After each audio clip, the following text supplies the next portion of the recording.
Hello, and welcome to the Deep and Durable Learning Podcast. This is the show for anyone who wants to learn how to think. Your brain was designed to think deeply, but thinking often loses out in the battle for educational efficiency. Real thinking gets pushed to the margins and eventually abandoned in far too many cases. I know there are many, including some educators, who don't believe that thinking can be taught. My students in my nearly 45 years in higher education, however, regularly told me on course evaluations that I taught them how to think. I believe I can help you with my proven strategies.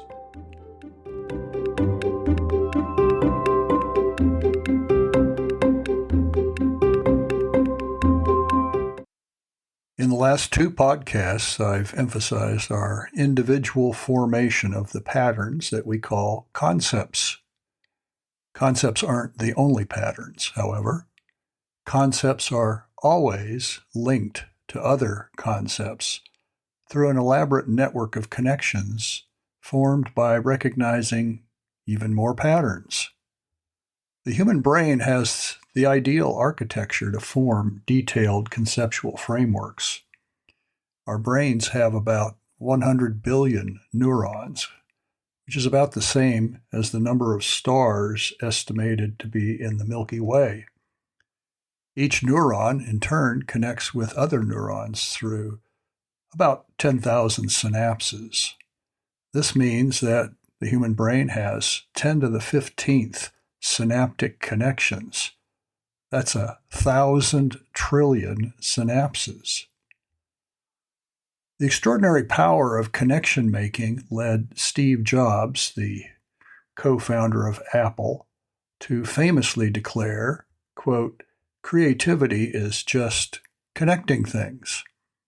When you ask creative people how they did something, they feel a little guilty because they didn't really do it, they just saw something. End of quote. Join me today as we zero in on the kind of seeing that leads to transformative connection making. We're in that season of the year variously called autumn, fall, or pumpkin season. If you're into all things pumpkin, you might be interested in knowing that saving your jack-o'-lantern to make a pumpkin pie is sure to disappoint.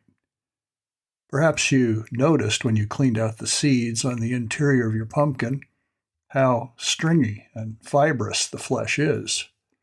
That's not what you want in a pie. Pumpkin flesh is also watery with nary a hint of sweetness. But, you protest, I love pumpkin pie, and it has none of the flaws you describe. I agree, but the reason is that no one makes pies from jack-o'-lantern pumpkins, at least not more than once. Baked pumpkin treats come almost exclusively from canned pumpkin, and Libby's, which makes over 80% of the canned pumpkin in the U.S., has their own proprietary cultivar of the Dickinson pumpkin, which is tan on the outside. There was a viral rumor on Facebook 5 to 6 years ago, and repeated often since then, that canned pumpkin was a blend of squashes and not pumpkin at all. Well, sorting through this will require both concepts and connections. The concept of a pumpkin is fraught because there's not universal agreement about how to define the category.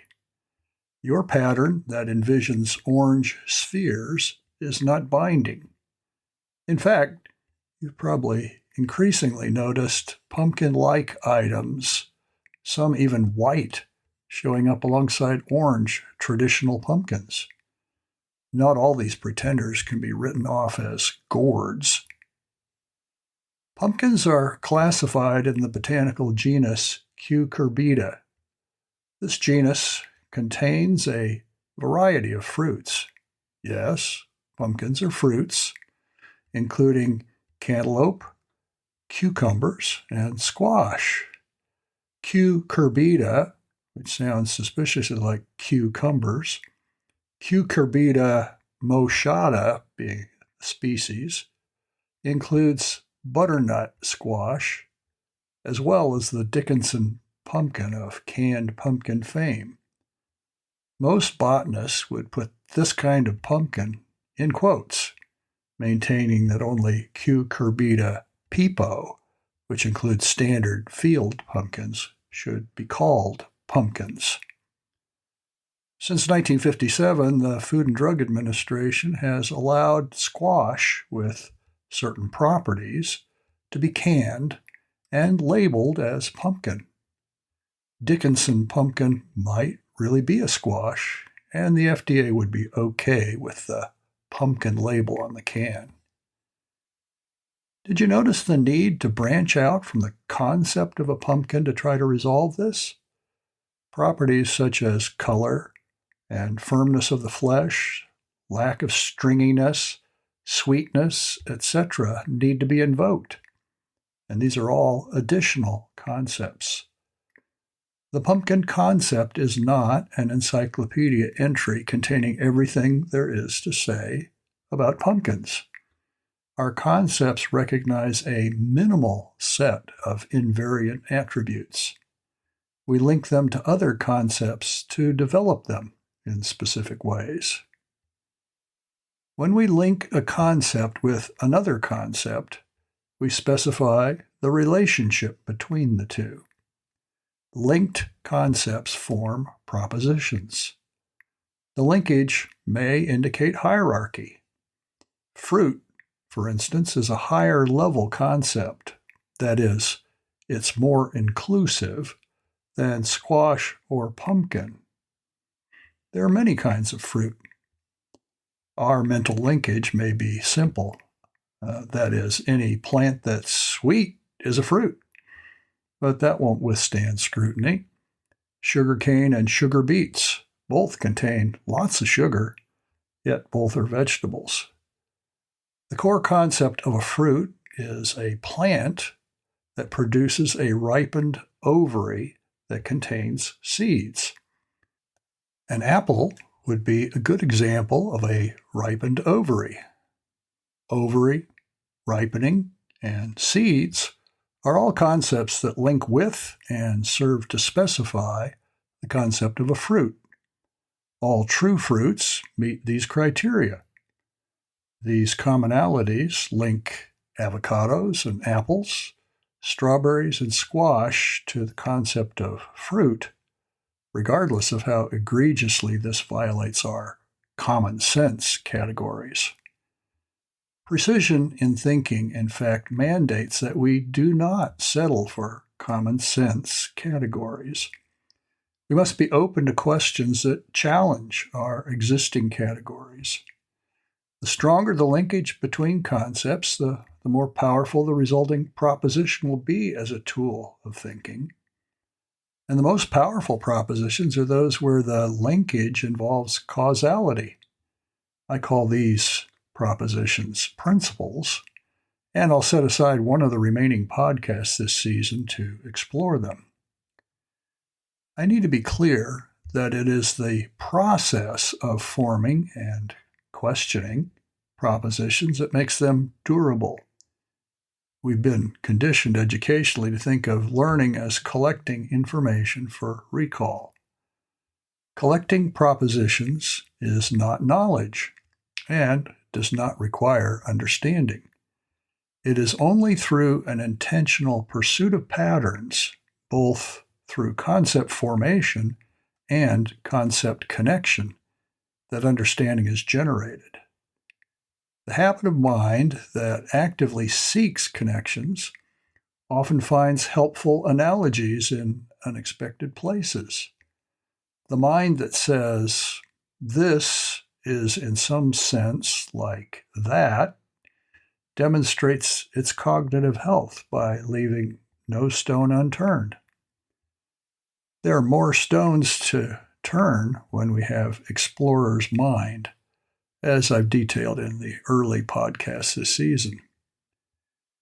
Steve Jobs emphasized both deep understanding and broad experience in the design process. Here he is in an interview in 1996. He said, quote, "To design something really well, you have to get it. It takes a passionate commitment to really thoroughly understand something. Chew it up, not just quickly swallow it. Most people don't take the time to do that." End of quote. Parenthetically, the passion to pursue thorough understanding is the essence of deep learning. I think that's your commitment, and it's why you listen to this podcast. Steve Jobs continues his thought. Creativity is just connecting things. When you ask creative people how they did something, they feel a little guilty because they didn't really do it. They just saw something. It seemed obvious to them after a while. That's because they were able to connect experiences they've had and synthesize new things. And the reason they were able to do so was that they've had more experiences, or they've thought more about their experiences than other people. Unfortunately, that's too rare a commodity. End of quote. Broad experience and being thoughtful about those experiences are key to creativity in any kind of problem solving. Analogies import understanding from one area and bring it to bear in a very different area. Let's take something called the central dogma of molecular biology, which lays out the functional relationship between DNA and protein. Most people know that DNA is code. It is the code that specifies the physical attributes of any living system. With that starting point, consider another type of code, an architect's plans, which specify the structural attributes of a house. If we were to copy the architect's plans verbatim, that would be what cells do with their code in preparation for cell division, so that each of the two offspring cells have their own copy of the entire code. How do cells produce full copies of their codes? Through a process called replication. Replication, as the word is generally used, refers to making a full and exact copy of something. If we go to the building site where the house designed by the architect is going to be erected, we find various subcontractors executing parts of the overall plan. They need only part of the plan, and we call these parts blueprints. There's a blueprint for the site grading, another for the foundation, separate blueprints for plumbing or electrical, etc. Well, the cell does this as well. It produces a copy of a gene or two at a time. But these copies are not DNA. Rather, they're a related molecule called RNA, specifically messenger RNA, that lasts only long enough for the code to be used. The process of limited copying is called transcription. Transcription in general use, for instance, in a courtroom, is an account of what was admissible into evidence, usually in the form of text. The cell has machinery that builds a protein from what the messenger RNA specified.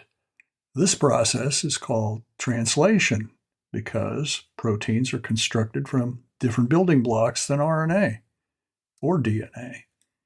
We use the term translation when we move the message from one language to another. In the building analogy, the blueprints are turned into the specified physical structure consisting of concrete, wood, metal, etc. And it's here that the code is turned into a functional reality. So, the order in the central dogma of molecular biology is DNA to RNA to protein. And the processes in order of their execution are replication, transcription, and translation. Students are tempted to memorize these basics instead of taking the time to create the robust network of linked concepts that should be the foundation of their understanding. Memorization of propositions like these leaves them without the knowledge foundation necessary to really understand molecular biology. Metaphor and simile are commonly used to illuminate a narrative or an argument in a compact fashion. You probably recognize that parables, often defined as an earthly story with a heavenly meaning, are a type of analogy used regularly by Jesus. The relationship between concepts through linkage with other concepts has been likened by Joseph Novak, the father of concept mapping, to the relationship between individual atoms linked to other atoms in a molecule. The propositional linkages would then correspond to chemical bonds. That's an analogy. Propositions are built one linkage at a time as the individual explores concepts with plausible relationships. Some of these related concepts can be suggested as logical inferences and then validated or invalidated using deductive logic. These would take the form of if P, then Q, where P is a hypothetical contention and Q is the conclusion.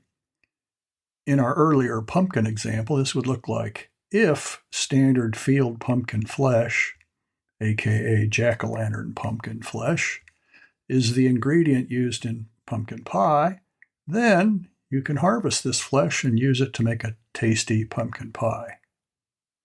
If you ever try this, and I have, you'll find it's not true. The resulting pie suffers from many defects, among which is that it's insipid. Inferences are tools of creative exploration of your conceptual space. They are the means through which you find a home for your concepts. I call this process negotiation. Negotiation inherently involves give and take.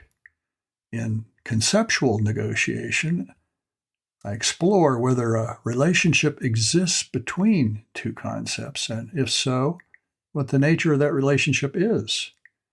There are many types of relationships within propositions, so this is decidedly nonlinear, and there's no helpful checklist to exhaust. It is the, quote, creative scrabbling or the, quote, imaginative casting about, end quote, that epistemologist Esther Meek characterized as the invariable prelude to an aha moment. Scrabbling involves looking for clues.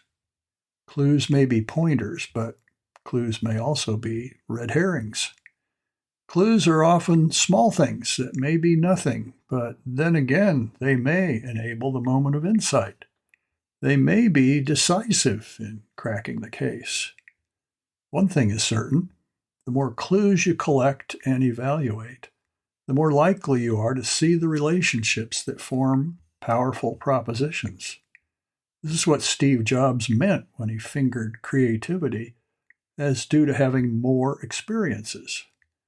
But Jobs also said that creativity involves thorough understanding of an idea, and that takes time. Surely, thorough understanding is not less than securing the logical home for an idea by constructing its crucial connections. One helpful arena for clues is visualization. The human brain is heavily invested in visualization, and this includes the ability to generate visual models as hypotheticals. The German organic chemist August Kekulé claimed he visualized the ring structure of benzene after dreaming of a snake eating its tail back in 1865. Ring structures at that time were a conceptual breakthrough for organic chemistry, and many of them have been discovered to be reality, including benzene. I taught molecular biology for decades, and I encouraged my students to study the accurately crafted figures in the text to probe their own understanding. These detailed figures and the animations which followed over the years proved invaluable to students in exploring logical, causative relationships within cellular machines. Students were not accustomed to analyzing illustrations, but tended to view them as a way to spice up the verbal flow of the text or a means of reducing the number of sentences necessary to develop an idea. To emphasize the power of visualization, my teaching methodology consisted of using detailed illustrations as slides and asking students questions in class that required them to make inferences from the drawings or animations. Reasoning from well-crafted illustrations opened their minds. To use a common parallel, think of an item that you've purchased that euphemistically says, "some assembly required." Perhaps this was a piece of IKEA furniture, like a desk. I know some people freeze when they see the instructions, and some even hire someone else to assemble it. Imagine what it would be like, however, if there were no diagrams, only text and numbered packages of pieces and fasteners. The job of assembly would be exponentially more difficult without a visual aid. Life itself is the ultimate cognitive aid. Physical items occur in a context. Their physicality means that they're three-dimensional, and they present all sorts of sensory information to process in proscribing the concept and linking it to your existing concepts. You're embedded in opportunities to forge connections that lead to insight.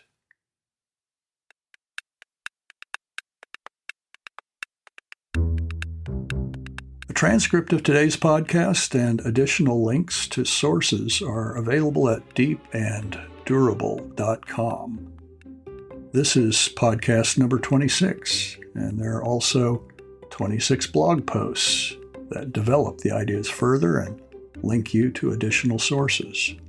Please avail yourself of these resources at deepanddurable.com.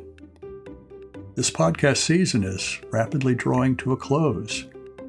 I'm on a quest to help you develop your thinking so you can be all God made you to be. Facility in thinking comes not from the accumulation of minutiae, but through the formation of powerful inductive conclusions, formulated through repeated encounters with the clues that surround us.